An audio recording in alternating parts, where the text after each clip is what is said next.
بسم الله والحمد لله والصلاة والسلام على رسول الله. نسأل الله أن يبارك في أعمالنا وأن يوفقنا لما يحب ويرضى وأن يزيدنا علما نافعا وعملا صالحا. رب اشرح لي صدري ويسر لي أمري واحلل عقدة من لساني يفقه قولي. أما بعد. Today we're going to be doing a book review. The book that we're reviewing today is called دراسات في أصول الحديث على منهج الحنفية. The author of the book is Abdul-Majid al-Turkmani, and the book was written relatively 10 to 15 years ago. The purpose of the author writing the book was that he was writing his master's thesis in a university in Karachi, and so he's writing his master's thesis and he chooses this topic, Usul al-Hadith ala manhaj al-Hanafiyya, the principles of Hadith on the methodology of the Hanafis. Why is this topic important before we even get into the book? This topic is important especially in our day and age, because you'll find that many people will claim that the Hanafi madhhab leaves many ahadith, authentic hadith, and they don't act upon it. For example, a famous example that's used is raising your hands in salah. After takbiratul ihram, the first takbir, people will come to this issue and they will make it a cutthroat issue, something that if you do it, you're on the sunnah, if you don't do it, you're off the sunnah. Wal-'iyadhu billah, the issue is not that cutthroat and it is not that clear. The ulama of the past, they had different ways to approach hadith and different ways to understand hadith, different hadith that they would accept, different hadith that they would reject, and that is what is known as Usul al-Hadith. In modern terms, in a different terminology, you can call that mustalah al-Hadith. And you'll find that most modern books that are written in mustalah al-Hadith are written by immat al-Shafi'iyya, the imams of the Shafi'i madhhab. And this is actually a observation that Muhammad Awwama, a famous Hanafi sheikh and Hanafi muhaddith, he makes this in his muqaddimah of Tadrib al-Rawi. He mentions this point, that it is as if, and I'm narrating with the meaning of what I understood from his words, it is as if the usul that we have in Mustalah al-Hadith or a extrapolation of the Shafi'i's usul, the usul of the Shafi'iyya, the principles the Shafi'is used in deriving their fiqh rulings. So why does he say this? Well, one famous example, one very clear example. Look at majority of the books in Usul al-Hadith and the principles of Hadith, Mustalah al-Hadith, whatever you'd like to call it. When they're talking on a Hadith al-Da'if, one of the first things they're going to mention is al-Hadith al-Mursal.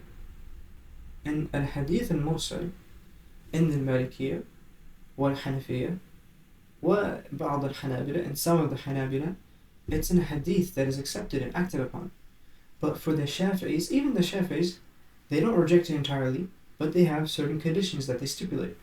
So this is one thing to know, that the modern books of Usul al-Hadith, they are catered towards the Shafi'i madhhab. And Abdul-Majid al-Turkmani in his Muqaddimah, the author of the book we're reviewing today, he mentions this point.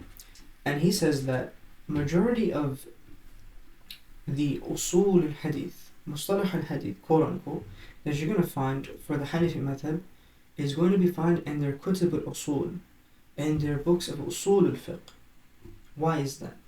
It's because Usul al-Fiqh is how you interact with Hadith, interact with Quran, interact with Qiyas, interact with the Aqwal of the Sahaba, the statements of the Sahaba, and come to a conclusion. So, logically speaking, you're going to find how they interact. That madhhab interacts with hadith. And so you'll find it in Bab al-Sunnah, in most of the books of Usul, in the Hanafi madhhab. If you ever want to read more about this, and this book will give you a good primer for that, you'll go to Bab al-Sunnah in all these books. So, al-Bazdawi's Usul, Sarakhsi's Usul, Jassas, al-Dabusi, Ibn Sa'ati, all of these, you'll go to Bab al-Sunnah and you'll find most of the masail that you're looking for. Now we can inshallah get into the book. MashaAllah, Abdul Majid Tarakmani, he actually wrote this master's when he was 24 years old. And if you read the book and look into how much work was put into it, I find it very hard to believe that it was actually 24. Meaning just how much of a genius he was in his authorship. This book, while it was made to be a master's thesis, it is like a reference work. And it is very, very academic. One thing I have to praise Abdul Majid Tarakmani for, وَلَا نُزَكِّي عَلَى اللَّهِ أَحَدًا, is that every single claim he makes, he provides the references in the footnotes. So that if you want to do your own independent research and actually, he makes claims. Okay, is the claims he's making true? He gives you the reference. Go look there for yourself. And that is one of the most beneficial things for a student of knowledge, especially for a student of hadith. Never accept claims at the surface value. If someone is saying that XYZ scholar is making a claim, go back to where that scholar is making that claim. Perhaps there is a context that the person you were listening to didn't understand, or maybe they intentionally took it out of context. And this is important when you're trying to develop your knowledge. Actually, Muhammad Awama, Hafidhullah, in his first lesson of Tadrib al-Rawi, he mentions the same principle. And he says, Muhammad Awama, Hafidhullah, is very old now. I think maybe he's in his 70s and his 80s. And he says this, he says, one of the ways I benefited most in knowledge is that whenever I would come across a claim that was made, I would go back to the original text and see where was this claim made, what was the context, and read the whole entire text. That will give you a far greater foundation when you're building your knowledge, and it will give you a better understanding of how the scholars wrote. Every single scholar has their own taste in how they're writing, and so when you go back to the original works, you find that taste. Without further ado, inshallah, we're not going to take too long. We're going to start going to the book. My honest reviews for the book, from my research within the Hanafi madhhab and trying to find something in Usul al-Hadith, and seeing how the Hanafiya interact with Hadith, by far one of the best books I've read. One thing I would say, for someone who wants to read this book and wants to delve into it, one should study two things before they read this book. One should study probably Nukhbat al-Fikr, Ibn Hajar, or Nuzhat al-Nadhr, his Sharh Nukhbat al-Fikr. The reason being is that once you can understand the traditional, I would say, or the more mainstream understanding of Usul al-Hadith, a lot of the issues that he comes with in this book, you'll understand them better.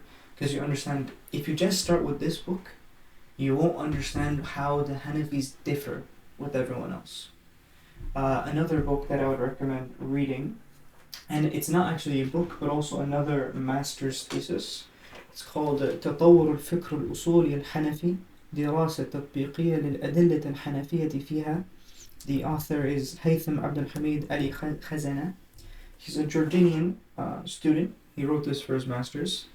This you can find the PDF online. I printed this out in Medina.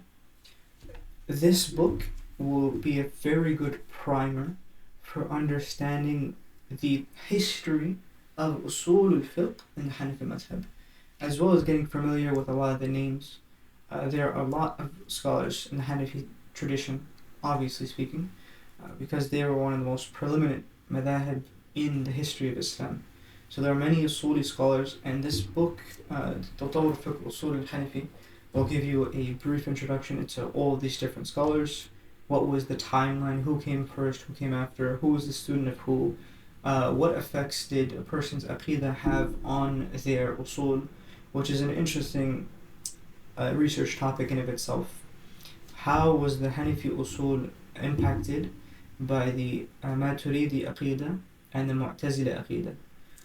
You'll find this author, he actually touches upon it, and one of the claims he makes is that Jassas, some of the more prominent usuliyun, Jassas, Bazdawi, and Sarakhsi, they weren't affected by their aqidah, or not primarily, but you'll find ulama from Samarkand, scholars from the region of Samarkand, like Ala-ad-Din al-Samarkandi and al-Lamishi, or Lahishi.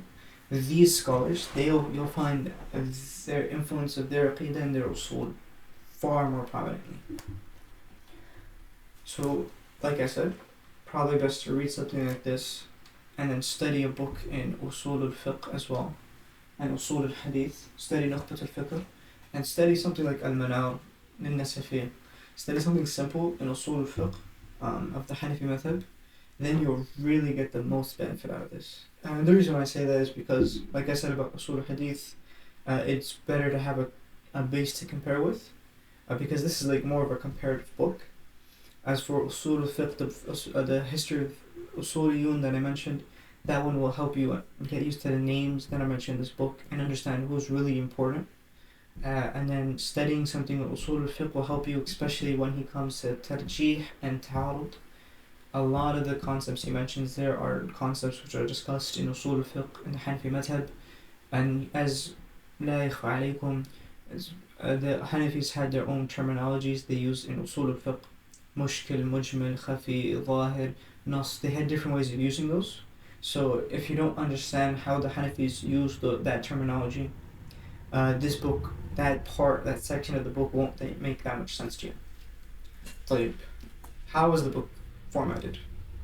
The author, Bismillah ar-Rahman ar-Rahim, he formats the book into about 6 to 7 abwab. He formats in 8 abwab. He has a muqaddimah and then 8 different abwab talking about different topics. So in his muqaddimah, I'm going to do a brief overview of how the book is structured, and then inshallah we're going to go into depth on each one, as well my comments on certain abwab, some problems I found with certain abwab, etc. So we have his muqaddimah first. He starts off with the muqaddimah, and in his muqaddimah he goes through most of the usuliyun. So he'll go through the 5 imams. He'll go through Abu Hanifa, Abu Yusuf, Muhammad Hassan Shaybani, Isa ibn Aban, and Abu Ja'far al-Tahawi. And he'll mention some of the usul that these imams had, and we'll get to that inshallah. And then he goes into the next generations, the mutaakhirun, and he doesn't go into their usul, but he might give you like a brief biography. So that's something to understand about the muqaddimah. So what else does he do? Yeah, he does like Al-Jassas, he'll mention Dabusi, Bazdawi, Sarakhsi, Ibn al-Humam, Ibn al-Sa'ati, Al-Nasafi, Ibn al-Najim, a lot more usuliyun. So that's his muqaddimah. And mashallah, Allah bless the Shaykh, he had a very good tartib in the book. So like he's giving you right now a background on the different usuliyun of the madhhab, as well as their different methodologies. It's also why I recommended the other usul book that I had mentioned, is because that will give you a greater understanding. And that one, in my opinion, is more in depth than what Abdul Majid brings in this book, Hafidhullah. It's because his purpose of this book was not for that, whereas the other author, his purpose was that. الباب الأول الكلام على الأخبار. So now in his first bab, he goes into the Hanafi taqsim of أخبار al-Hadith, which is not like the Muhaddithun's taqsim. It's very important to understand this. The Hanafis, and we'll get into this far more in depth, but they basically have a trifecta of how we do interactions with hadith. You have hadith mutawatir, hadith mashhur, and hadith al-ahad. Hadith mutawatir is the same thing the Muhaddithun say, is that it's a hadith where there's رواه طبقة كثيرا طبقة كثيرة حيث استحالت طواتهم على الكذب. It's a large number of people in each generation of the chain, to the point where it's impossible that they lied on it. And مستندهم الحس, and it's something that's like, it's not a dream, it's حس, it's something it's narrated. So they have that taqsim for mutawatir. And then the Hanafis have something called hadith mashhur. This is very important for someone to understand, especially someone who's not familiar with the Hanafi madhhab. What is hadith mashhur? What is the theory of it, first of all? The theory of it is that there was a hadith in the first generation, i.e. the generation of the Sahaba. It was min al-ahad, meaning that it wasn't very widespread. To keep it simple. In the second and third generation, meaning the tabi'in and atba' al-tabi'in, now in these 2 generations, this hadith becomes mutawatir. Okay, and now another ta'bir that's used for it is that ma talaqathu التابعين وأتباع التابعين بالقبول وما عمل به ما عمل به السلف. Why is this ta'bir used? It's because how would you know if it became mutawatir in the second and third generation? You would know that if they're acting upon it now. So that's something to understand primary. And then the Hanafiya, they have ahad. So this is why I said study Nukhbat al-Fikr before you read this book. So the muhaddithun, they have a taqsim of khabar al-ahad. They have mashhur, aziz, and gharib. Mashhur for the muhaddithun, al-Hadith, is anything that's narrated by 3 or more narrators, which does not reach the level of mutawatir. And then aziz is 2, gharib is 1. So that is the first bab that the author, the Musannif Abdul Majid al-Turkmani, he covers. And that's very important to understand. He goes into mutawatir, mashhur, akhbar al-ahad, how we do mu'amala with it, and a very nice bab he has in here, which I recommend everyone to read, even if your takhassus is not hadith, is hukm al-amal bil-ahadith al-da'ifa. How do we interact with weak hadith? Inshallah, we'll get into this afterwards. The second bab that he has in this book is called Shara'it al-Rawi al-Akhbar Shara'it al-Rawi al-Akhbar al-Ahad. So basically, what are the conditions we put in a narrative hadith? And especially exclusively ahad. Because mutawatir mashhur, we don't look at the people that are narrating it. Doesn't matter because how famous it, like how widely spread it is. But in ahad it does matter. So he goes into the 4 shurut that is also in the muhaddithin, except that the Hanafi have like a different approach to it. Al-aql, al-islam, al-dabt, al-adala, and inshallah we'll get more into that moving forward. He also talks about what is the hukum of, what is the ruling on narrating from mubtadi', someone of bid'ah. He also talks about the difference, the idea of hadith rawi mastur and rawi majhul. Something important to understand, especially when it comes to the Hanafi madhhab. The 3rd chapter in his book is now one of the chapters that his mushrif actually praises him for. Ta'arud al-khabr wal-qiyas. So this is a famous issue, and it's very important to understand. What is qiyas?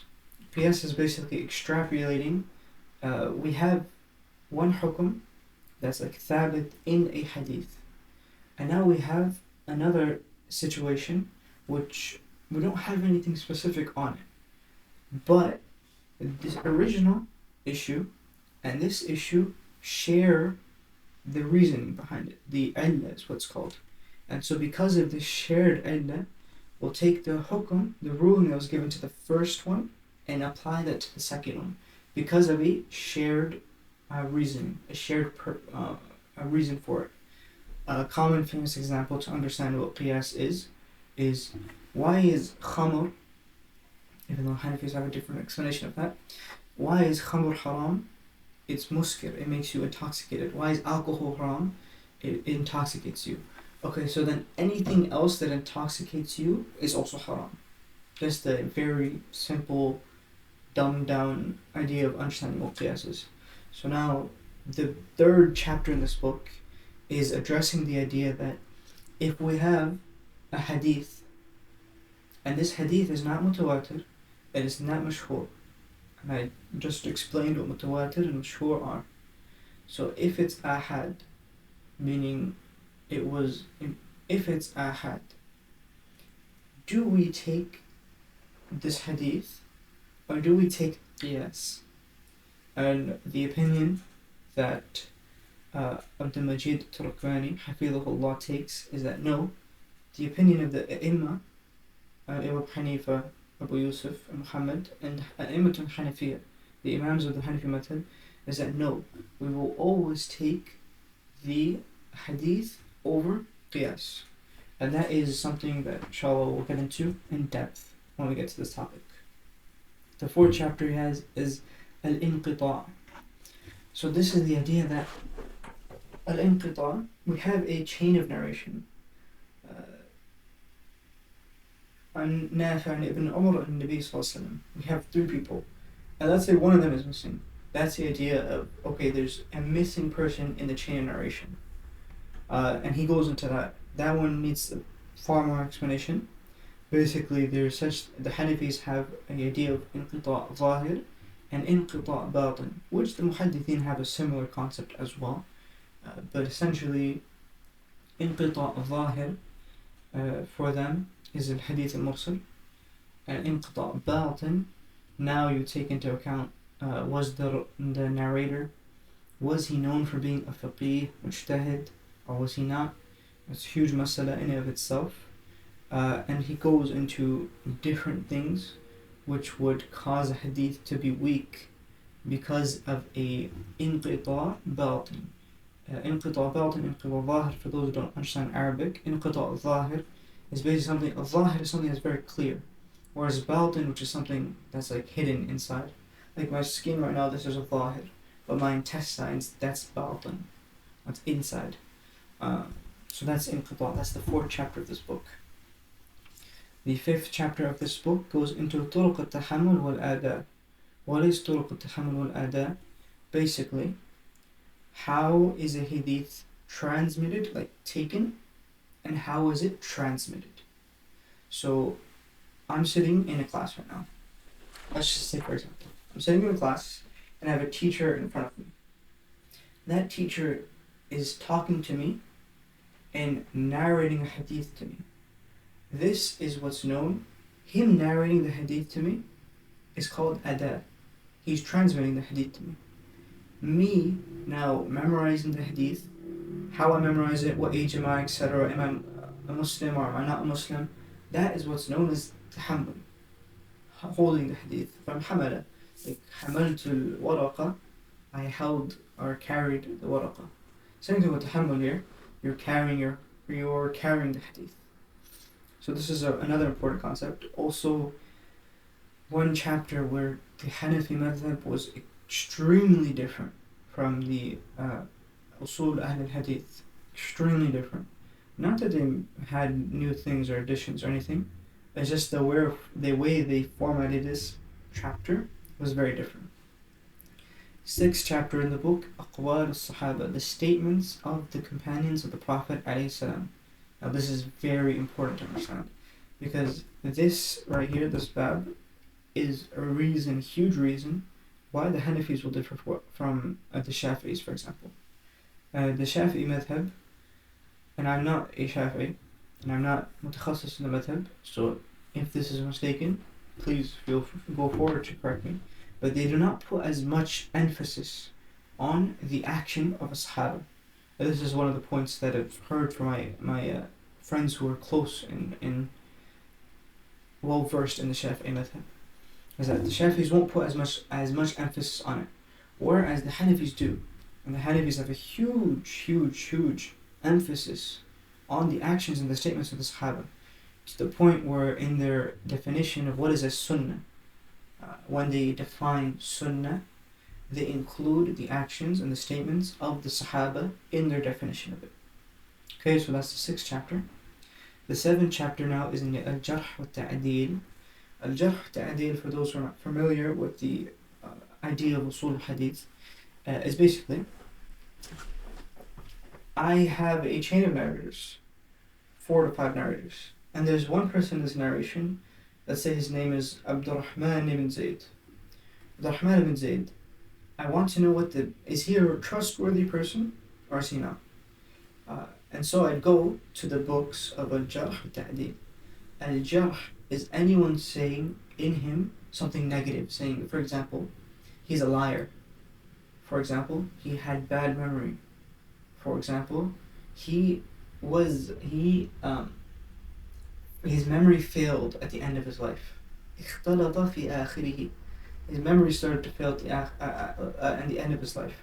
So these are examples of jarh. A jarh is like literally the word jaraha would be when you stab something. And then ta'deel. Ta'deel is words of praise. So for example, if I say he's a thiqa, he's very well, he's very reliable. He knows his stuff. He's very pious. He has very strong memory. All of these are types of ta'deel. So he goes into how the Hanafis, they interact with jarh ta'deel and their different opinions on it. And the last chapter, al-Bab al-Thamin, التعارض والترجيح بين الأخبار.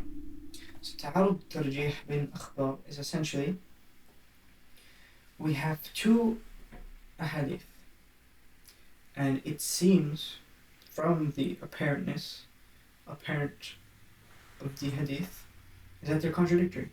One hadith says ABC, the other one says DFG. How can we make sense of these two? And so then he goes into that entire masala, and the Hanafis have a different approach with this as well. So inshallah, we're going to start with the beginning of the book, just going into key takeaways from the book so that a student can get a good understanding. Inshallah. طيب. Bismillah, alhamdulillah, salatu wassalamu ala rasulillah. Let's continue where we left off. Now going into the book. So I gave a general overview of what the book is. I gave why the author wrote this book and the importance of this topic. You have to understand how the Hanafis interact with hadith if you're going to, refute them. Oftentimes you'll find people refuting the Hanafi madhhab saying, oh, they don't have any dalil for this statement, or their reasoning is weak, when they don't even understand how the Hanafis interact with hadith, which is problematic. If you're going to make a refutation on someone, you should understand what the person is saying before you make a refutation. Allah Ta'ala. The first chapter, as I discussed, was his muqaddimah, his introduction. So his introduction mentions a lot of nice things. Obviously, he is writing a master's thesis, so he has to follow a certain formatting. So in the beginning you'll find he has a kalimat al-shukr wa taqdeer. He's giving thanks to certain people.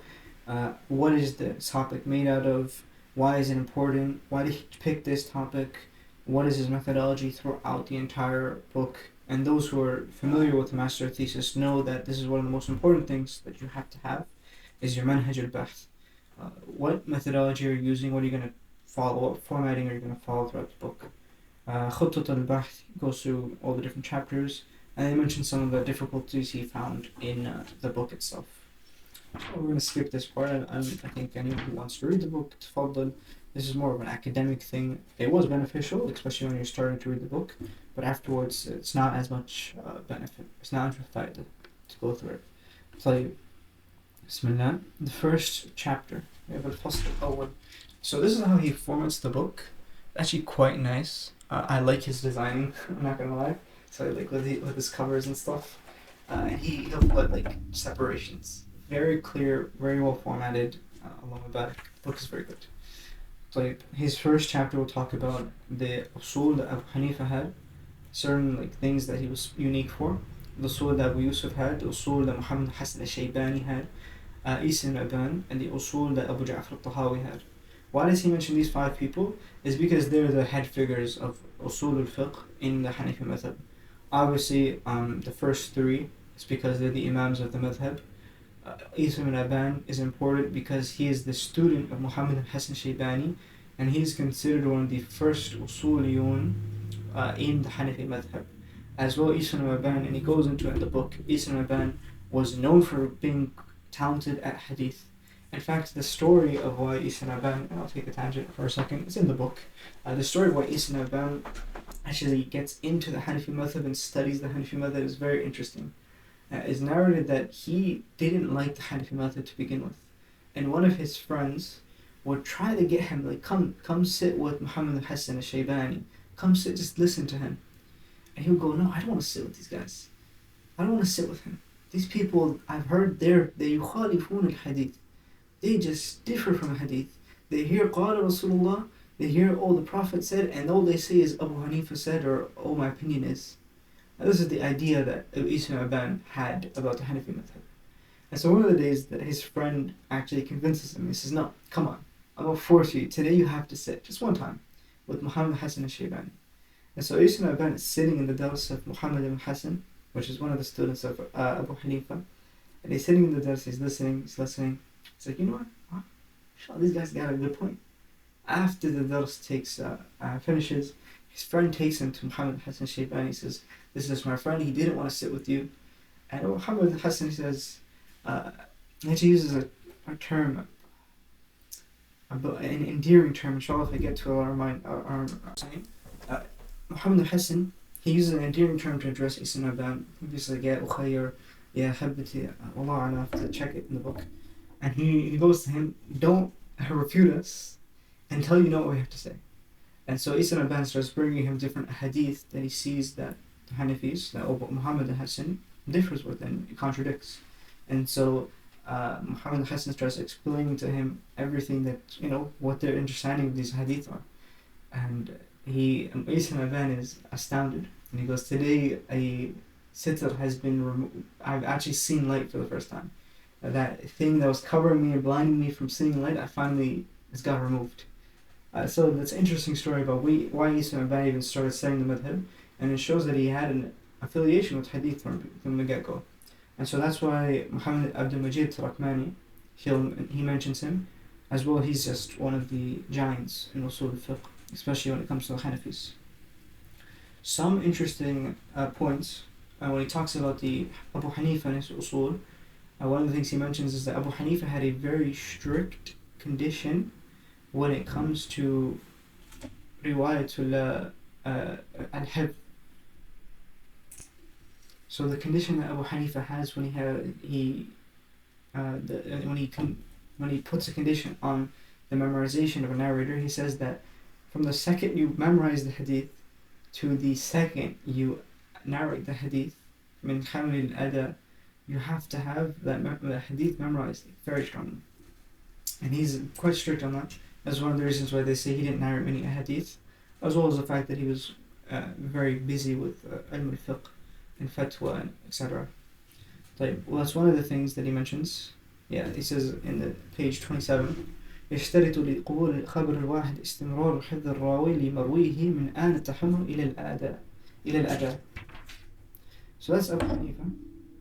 As well, he mentions a topic, خبر الواحد مقدم على القياس. A khabar ahad narration that's from the ahad is preferred over qiyas. In qiyas we discussed this, and we'll get to that inshallah. He goes through Abu Yusuf's usul. He goes through Abu Yusuf also. He doesn't have anything unique, like he does. The author mentions it, but nothing insane that I think is worthy of being mentioned right now. There's one thing he says. You are allowed to do naskh, abrogation of the Quran, with hadith mutawatira, which have reached the level of tawatur. As well, he does not accept a khabar wahid, which is mukhalif lil Quran. This is going to come later on. That if a khabar wahid, and just memorize this term, I'm going to come with it a lot. Khabar wahid, if it contradicts the Quran, he will not accept it. And this is the general methodology of the Hanafiya. Muhammad Hassan Shaybani, one very nice thing he mentions, I did not know about, is that he mentions that Muhammad Hassan Shaybani was a hujjah in al-lugha. On page 39, if you go to the footnotes, he goes through all of this. He says Abu Ubaid, which he's a well-known lughawi who wrote a book in Gharib al-Hadith.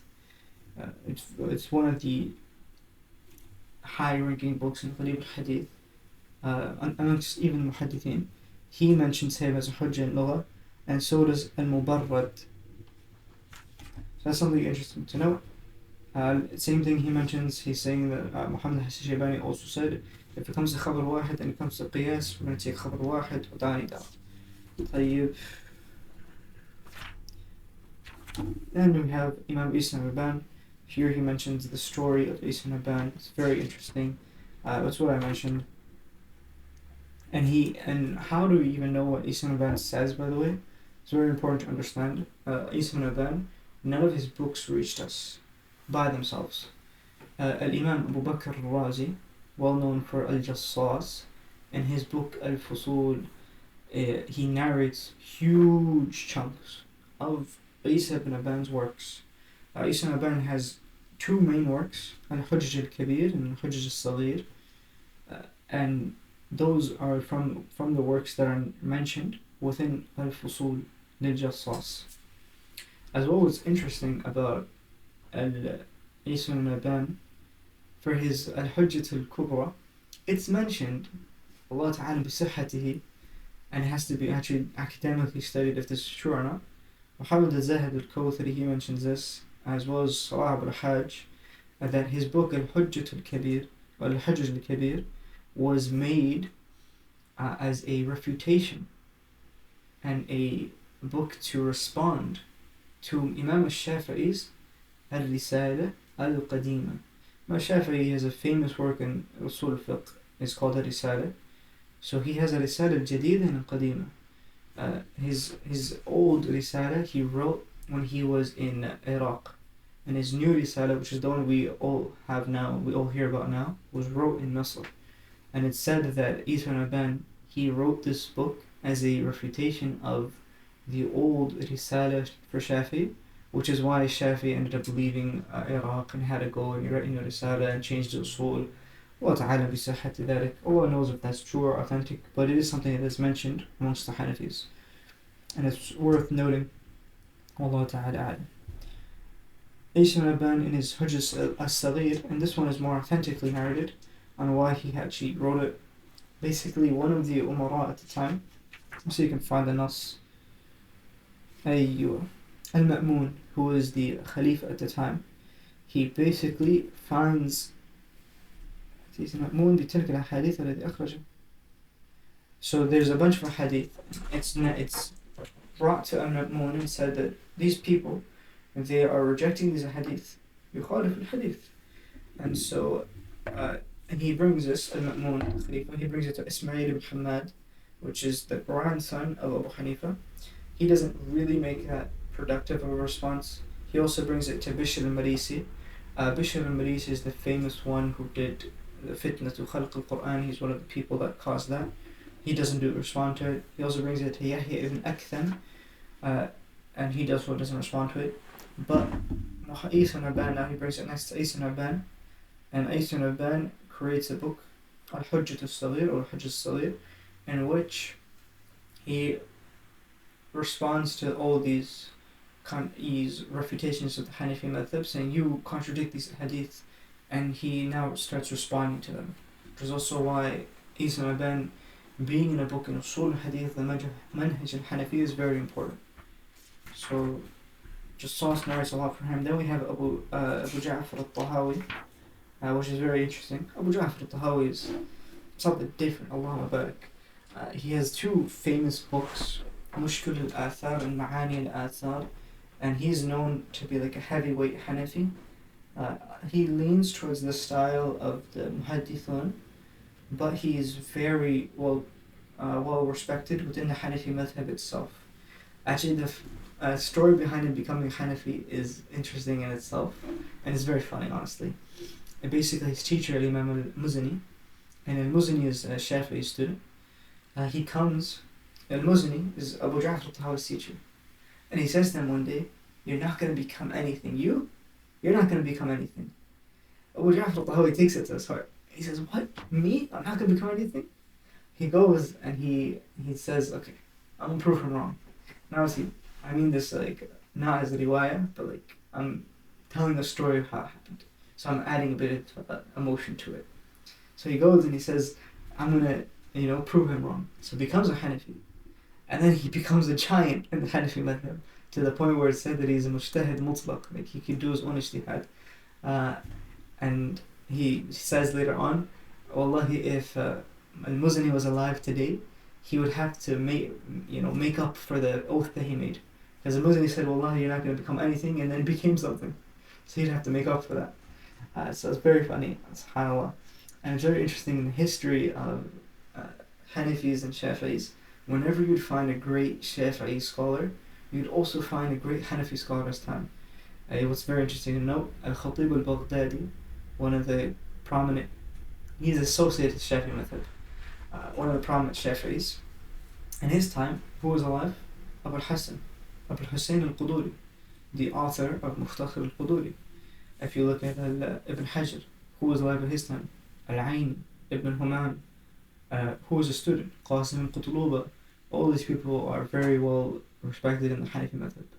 And the point why I mention this, and the fact that mentioning this, is that healthy competition is not a bad thing, especially when it comes to knowledge. And healthy reputations are not a bad thing, it's always been a thing of our tradition, is that one side would say, no, your arguments are weak because of X, Y, Z, and the other side would respond and say, no, our arguments are not weak because of X, Y, Z. You'll find this is a sunnah that is in history, especially amongst the scholars. Even if you look, Imam al-Ghazali and Imam al-Juwayni, why did they end up writing their books that are giants in Usul? It was a munaqasha, you could say, an argument between them and the Mu'tazila. They were arguing with him, and so they would write, he would write, they would write, he would write, and that is what made Ghazali's Usul book Mustasfa and Juwayni Usul. So that is the first muqaddimah done. Then he goes to al-Fasl al-Thani. He goes in general, now he's going into the different usuliyun. So I'm going to give a kind of like skim to the muqaddimah now, and I'm going to give a general summary of who the usuliyun are that you have to know about. And whoever would like to read more about these usuliyun, return to the original book or return to the second book that I mentioned, and inshallah you'll find more than what you want. So we have al-Jassas. Al-Jassas is one of the first people that he mentions. And his shuyukh thalatha. Al-Jassas is a student of Abu al-Hasan al-Karhi. And what's interesting is he doesn't actually mention, and I actually would want to ask Abdul Majid Turkmani, why doesn't he mention a biography of Abu al-Hasan al-Karhi? When Abu al-Hasan al-Karhi is a teacher of al-Jassas, and he's mentioned many times. And he mentions Karhi's opinion throughout the book. So why didn't he give a explanation of who al-Karhi is? Was it because he's a Mu'tazili? Allah Ta'ala Alam. So he also mentions Dabusi. Dabusi is a famous Usuli. He's said for doing Jama' بين طريقة المتكلمين وطريقة الفقهاء من Usul. There's Bezdawi and Sarakhsi. Bezdawi and Sarakhsi are giants. So we have al-Jassas. So let's get the picture right. At the top we have Abu Yusuf, Muhammad Hassan, Abu Hanifa. Under them we have Isa ibn Aban. Under Isa ibn Aban we have al-Jassas. And what the same level of Isa is Abu Hassan al-Karhi. Under Jassas now we have Dabusi, Bezdawi and Sarakhsi. Bezdawi and Sarakhsi are from the most reliable people when it comes to Usul. And I personally have a love for Sarakhsi and his Usul and affiliation to it. Why? It's because Sarakhsi says Sarakhsi, he's the famous author of Al-Mabsut.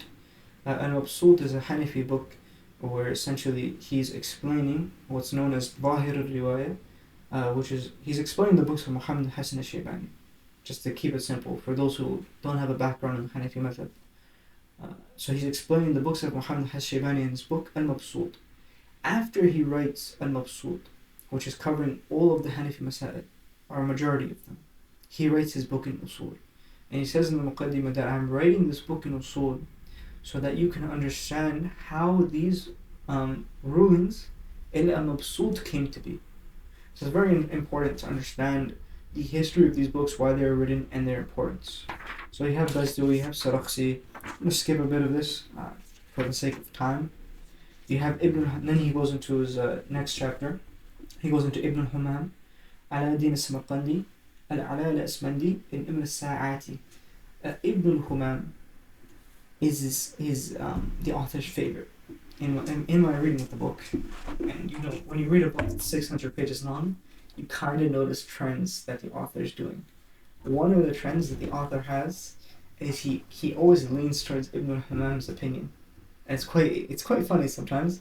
You're reading the opinion, and the second you see Ibn al-Humam took this opinion, you can kind of guess that, okay, he's probably going to take the same opinion. And perhaps that's because it's not because I'm saying that he had a ta'assub or he was irrational, but he just lines up with Ibn al-Humam in his opinions a lot of the time. It's very interesting. So Ibn al-Humam, he goes into Ala-Din al-Samarqandi. So Ibn al-Humam, when does he die? He dies 861. أخذ تفسير البدر الأقصرائي. Yeah, he took ilm from Ibn al-Iraqi, Abi Zur'a. He studies, and from his students was Sakhawi. This is what I was looking for. Yes. From his students is As-Sakhawi. And what's interesting to note is Ibn Humam is alive at the same time as Ibn Abil Izz, the famous Hanafi scholar who wrote a sharh of al-Aqidah al-Tahawiyah. He also wrote al-Juz al-Mimiyya, a 100 or 1,000 line poem in the Seerah of the Prophet Islam. So is Babirti. Al-Babirti, which is someone who's mentioned in the books of Usul, who's alive at this time. So it's very interesting that that generation of 8th century, 9th century scholars, very prominent.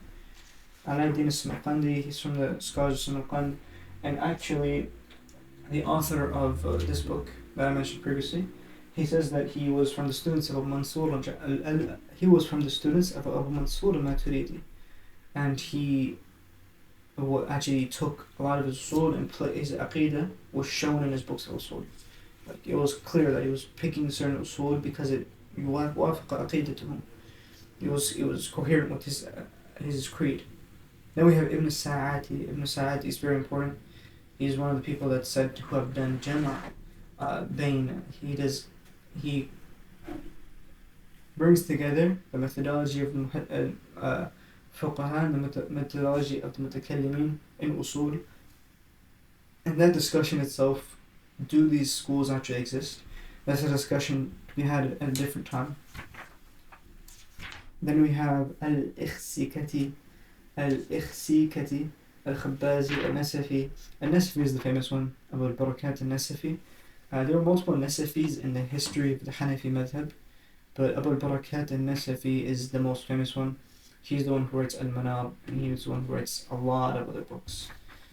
He writes his book in Aqidah, I believe his as well, that most people study. So now, okay, then he has another mabhath. He goes into Abdul Aziz al-Bukhari, Muhammad al-Kaki al-Khujandi, Amir Katib al-Itqani, Mahmoud al-Babirti, Babirti, the one that I mentioned previously, Shamsuddin al-Fanari, Ibn Jaym al-Masri, and al-Izmiri. And he gives a tarjuma for all of these. One of the things I really liked about his tarajum, about his biographies for all of these authors, is that in his biographies, for each one in the beginning, he'll give you a whole bunch of footnotes on the sources that he used. So if you want to read yourself and get more information, you can go back to that. One of the things that's very beautiful about this book is it's a reference book. You want to find anything about certain masala or certain topic, you can go back to this book, look at his footnotes, go back to the original books. It'll give you a good start on researching a topic. Then he goes into the best books in Usul al-Fiqh and the Hanafiya. And one thing he mentions, which is a huge faida, he says if you want to understand the Hadith which were used for the Hanafi madhhab and how they were used, you go back to 3 people: Abu Ja'far al-Tahawi, al-Jassas, and al-Quduri. Abu Ja'far al-Tahawi, you go back to his book called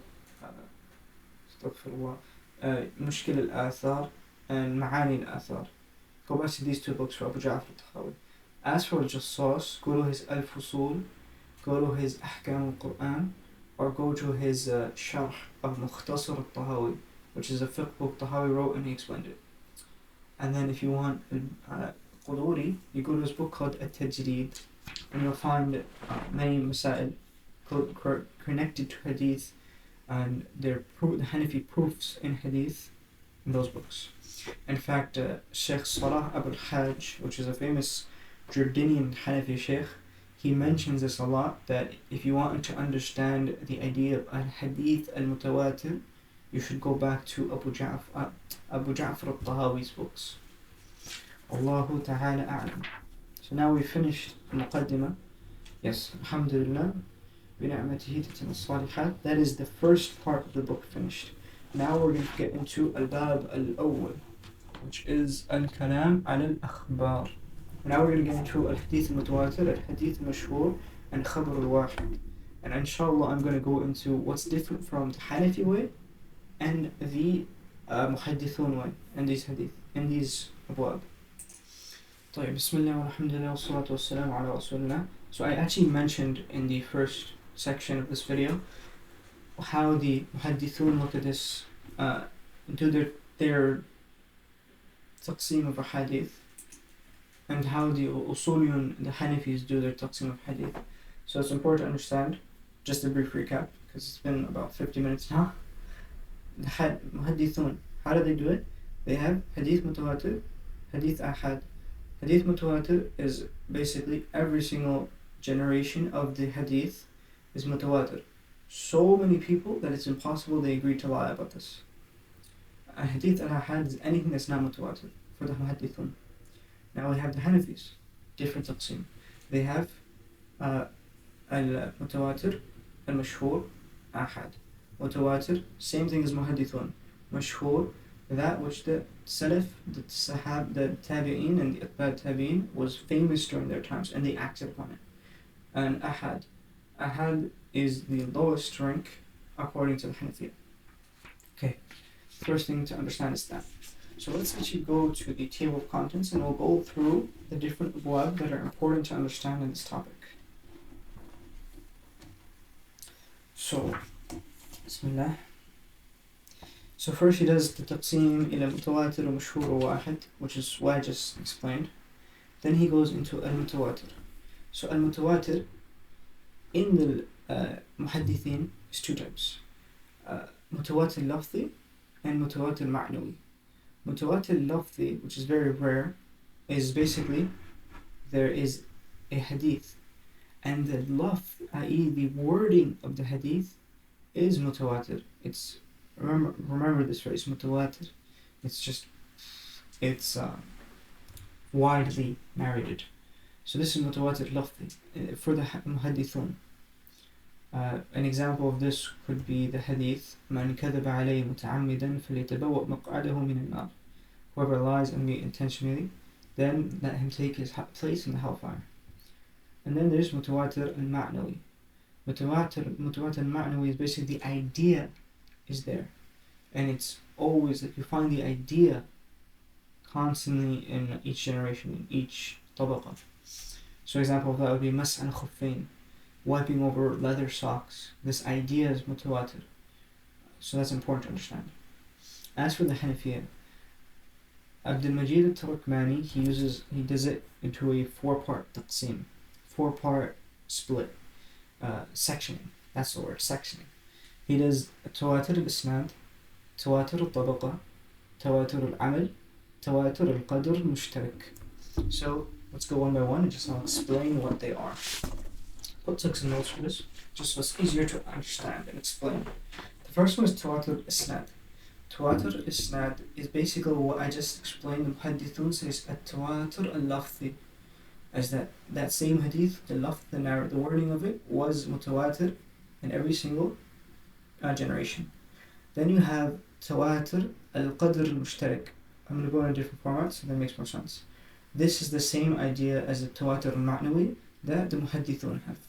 So now we see they have tawatur lafzi, tawatur amali, tawatur lafzi, tawatur ma'nawi. Hanafis also have tawatur lafzi, tawatur ma'nawi. But the Hanafis have two extra forms of tawatur.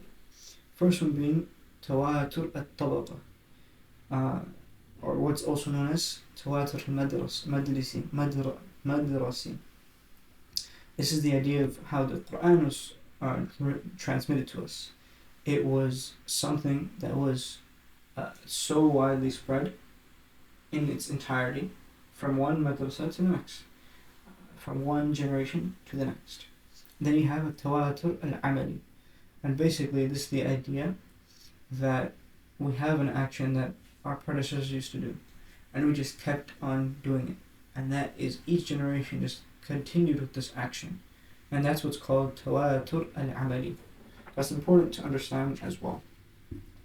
Then, so that's al-mutawatir. See if there's any other mabahith important to understand al-mutawatir. So already we can see that the Hanafiya understand things with a different light, and they understand mutawatir with a different light. So that's the first thing to understand. He goes into Ra'y al-Bazdawi. So one thing the author of Abdul Majid al-Turkmani, hafidhahullah, he'll do constantly in this book is he will mention all the Usuliyun and their different opinions. So one thing he'll do, he'll say, this is opinion 1. XYZ took this opinion. So did yada yada yada. And he'll mention a bunch of usuliyun. And then he'll say, this is opinion 2. This main imam took this opinion. And then so did a bunch of these other people. So you understand that even within the madhhab itself, not everything is entirely agreed upon. Just because it's entirely agreed upon doesn't mean it's the mu'tamad, then it's something that's relied upon. It just means that there was difference of opinion in it. So that's something to understand. Next thing he talks about is al-Hadith al-Mashhur. And I've explained this like 2 to 3 times now. Hadith al-Mashhur, once again, it wasn't famous, it wasn't mutawatir in the first generation, the Sahaba. Second and third generation, it becomes mutawatir. And that is what they call Hadith Mashhur. I'm still looking for a good example. Salah al-Hajj, he mentions that the Hadith of Qahqa in Salah, laughing in Salah, this is from examples of Hadith Mashhur. One question I still have from my research on this topic is, how do we define and dictate that a hadith is mashhur? I don't have an answer to that question yet, but if any of the viewers have an answer, tafadhal, I would be more than grateful. Okay, so that's a different topic. One difference between al-mutawatir and mashhur is someone who denies a hadith mutawatir, and it's something that's in that which is known in the deen by darura, like you have to know it. For example, that Allah is one. Someone who denies that has disbelieved, kafir. He has done kufr. Whereas someone who denies a hadith mashhur and says, no, I don't accept this, he is not a kafir. La yukfar bihi. So it's important to understand the influence and the correlation of creed with fiqh in Usul al-fiqh, in Usul al-Hadith. So that is Hadith Mashhur. What is the ruling on Hadith Mashhur? In generally speaking, they say Hadith Mutawatir yufid al-ilm, wa Hadith Mashhur yufid al-tuma'nina. So this is an important concept to understand.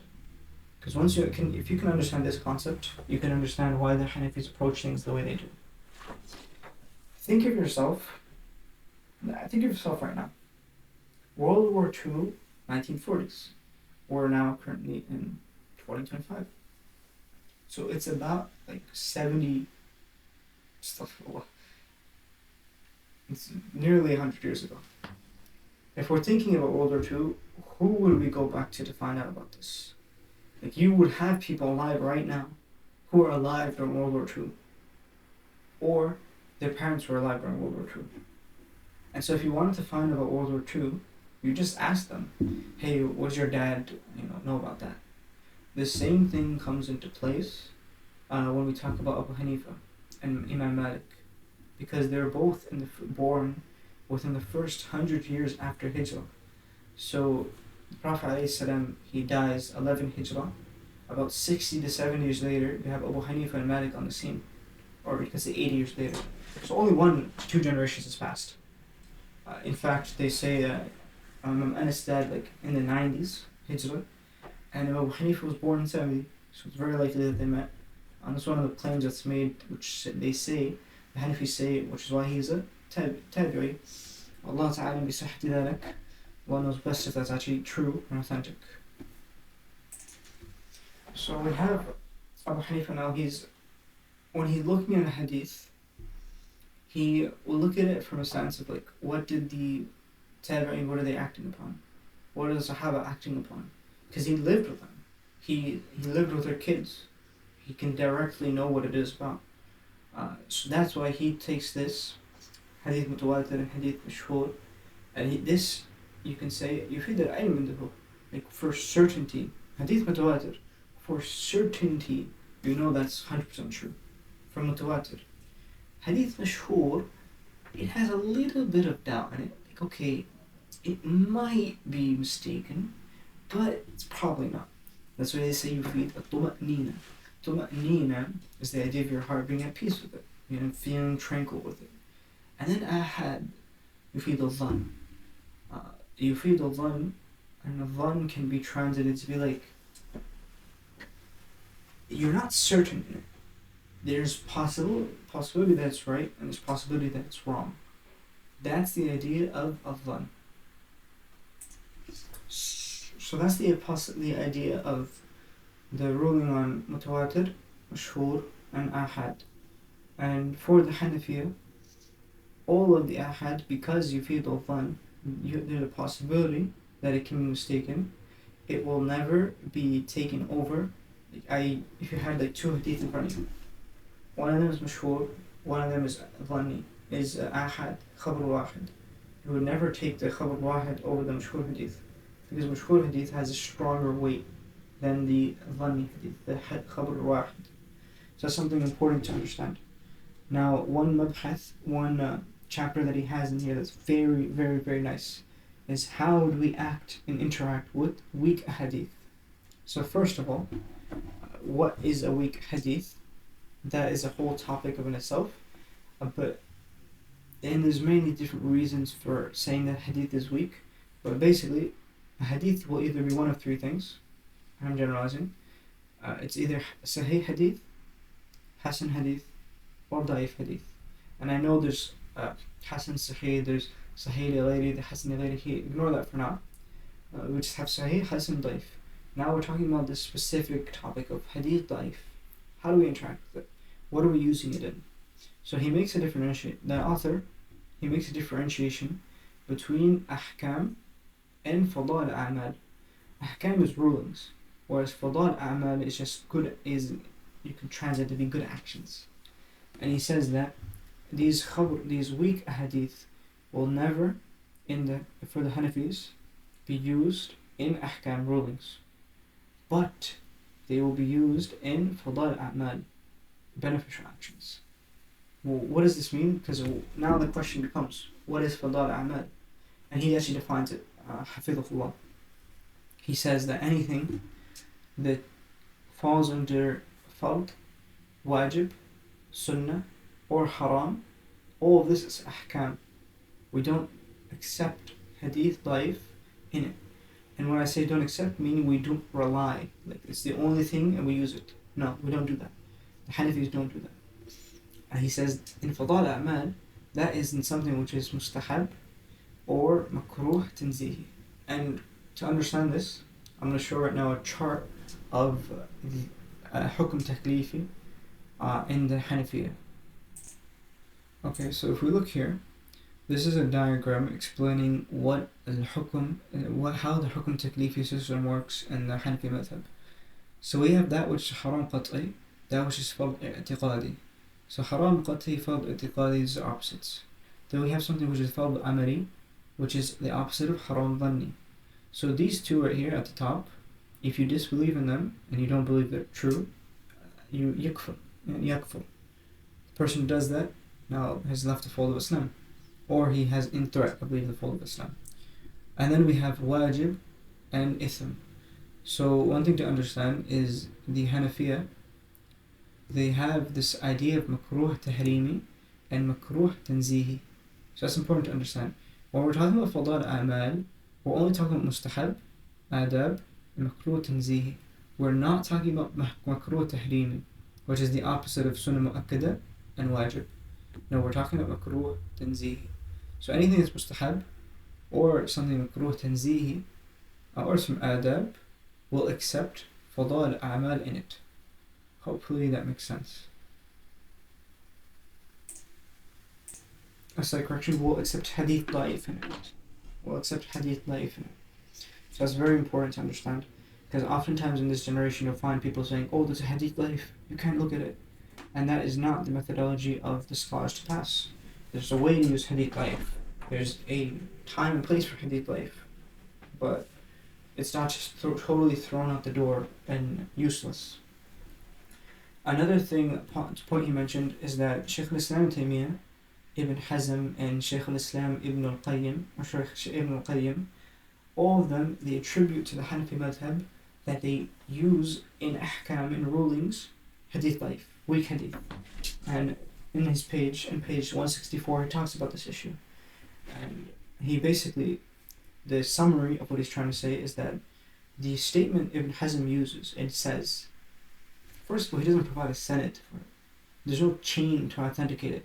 And second of all, it's directly contradictory to things we have, direct statements with asanid, with chains, from Abu Hanifa, from Muhammad, from Abu Yusuf, explaining how they only accept hadith sahih in ahkam. So it's a very good argument that the Shaykh Abdul Majid makes, and I think it's something to be noted and to be looked at. The next masala that he talks about, it's very important to understand this. This is one of the gems of this book of hadith. It's in Bukhari and it's in Muslim. Does it yufid al-qat', i.e. meaning we have certainty that this is true and there's no way it's mistaken or anything? Now he goes into this, and it's very important to understand this, because now when you come to the Hanafi madhhab, someone will come and say, look, there's a hadith in Bukhari and Muslim and you guys are not using it. Why aren't you using the sunnah? And if you don't understand this, you won't understand that. So some of the points he mentions? That first of all, we're talking about that those hadith in Bukhari and Muslim which nobody is criticized, period. That is not criticized from its isnad, and it's not criticized from its matan. And he's talking about these, and he says there's two madhabs, there's two ways and methodologies that the scholars of the Hanafi madhab took, the scholars took. One, which is the methodology of Ibn Sarah, is that yes, مقطوع بصحته, that if it's in Bukhari and Muslim, it's 1000% certain that it's true.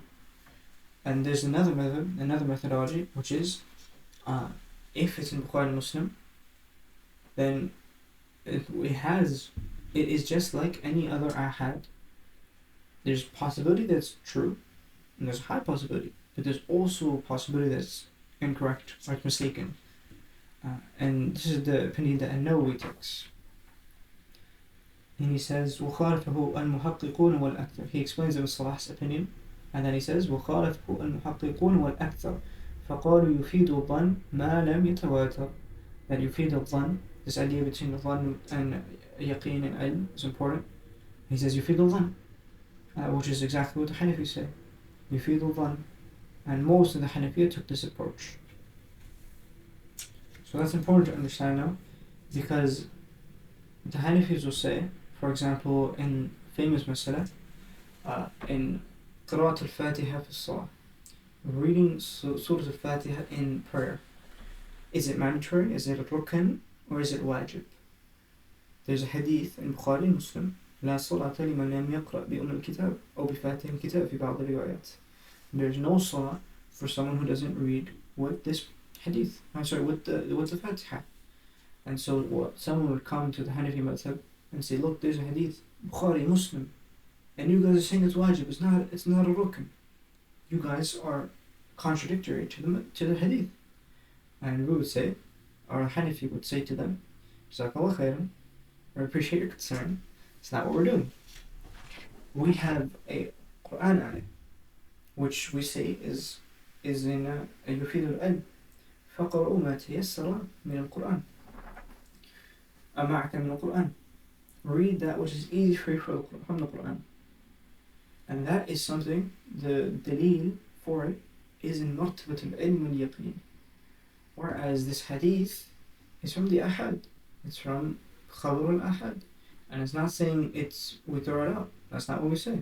That's not what the Hanafis say. But it's saying that it's a lower status of dalil. It's not as certain as the Quran ayat. And so we'll take the Quran ayat and we'll put it in its place. We'll say قراءة شيء من القرآن ركن. الثلاثة آيات they say. They just do tahdid of what is تيسر معك. They specify what is easy for you from the Quran. So that they'll use that and they'll make that a rukn.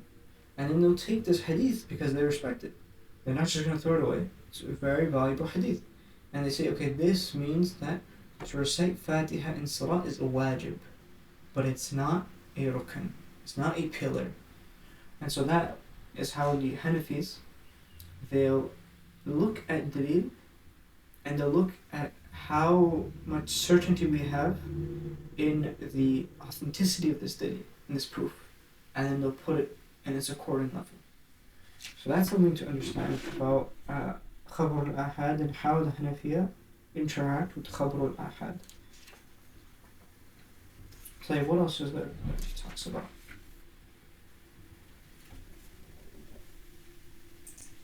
So he finishes up his first part of his first chapter actually with that. Like these are the most important points from the first chapter of the book. And the second chapter of the book, third, fourth, and fourth ones are also extremely important. But I've decided I'm going to make this a two-part video, as the first part took longer than expected. And the rest of the book is important to understand. So I'll cut this off now, and then I'm going to continue in the next video, inshallah. And we'll go through what is the conditions the Hanafis put when it comes to a narrator. What do they use? How is their interactions with Khabr al-Wahid and Qiyas? What do they do when it comes to Inqita' al-Zahir and Inqita' al-Batin, and all of these concepts, inshallah ta'ala. With that, we'll conclude, inshallah. Subhanaka bihamdika ashhadu an la ilaha illa anta nastaghfiruka wa natubu ilayk. Inshallah, this video was beneficial. We ask Allah to accept from us, to purify our hearts, to purify our intentions and our actions, and to make us from those who seek truth. And anything I said which was truthful and correct is from Allah, and anything I said which was incorrect and mistaken is from my own weakness and it's from shaitan. Sallallahu wa sallam ala nabiyyina wa habibina Muhammad.